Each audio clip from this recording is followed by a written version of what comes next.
Magandang umaga sa ating lahat. Ngayon ay July 28, 2024 at narito ang update sa magiging lagay ng panahon. Kaninang alas 3, yung low pressure area na minomonitor natin ay huling namataan sa layong 440 kilometers silangan ng Katarman, Northern Samar. Nananatili pong mababa yung chance nito na maging bagyo, ngunit hindi pa rin natin inalis yung possibility na sa mga susunod na araw ay ito ay may develop at maging isang ganap na bagyo. So continuous monitoring pa rin po tayo at ngayong araw, itong LPA na ito ay magdudulot din ng mataas na tsansa ng mga pagulan, pagkidlat at paggulog dito sa silangang bahagi ng Southern Luzon at Visayas. Ang southwest monsoon o habagat naman ay umiiral pa din dito sa kanlurang bahagi ng Luzon kung saan ngayong araw ay magdudulot pa rin po ito ng mga kalat-kalat na pagulan, pagkidlat at paggulog dito naman yan sa kanlurang bahagi ng Northern at Central Luzon. At sa nalalabing bahagi naman po ng ating bansa ngayong araw ay meron lamang tayong mararanasan pa din ng mga isolated na mga pagulan dulot ng habagat at ng mga localized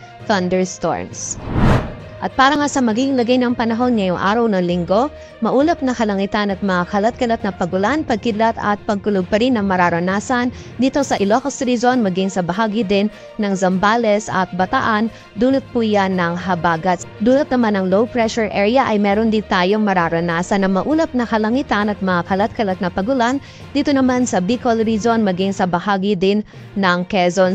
Dito naman sa Metro Manila maging sa nalalabing bahagi pa ng Luzon ay meron naman tayong mararanasan pa rin ng mga isolated o yung mga biglaan at mga panandali ang pagulan, pagkilat at pagkulog lalong-lalo na yan sa hapon at gabi, dulot ng habagat at ng mga localized thunderstorms. Agwat ang temperatura sa Metro Manila ay mula 26 to 32 degrees Celsius.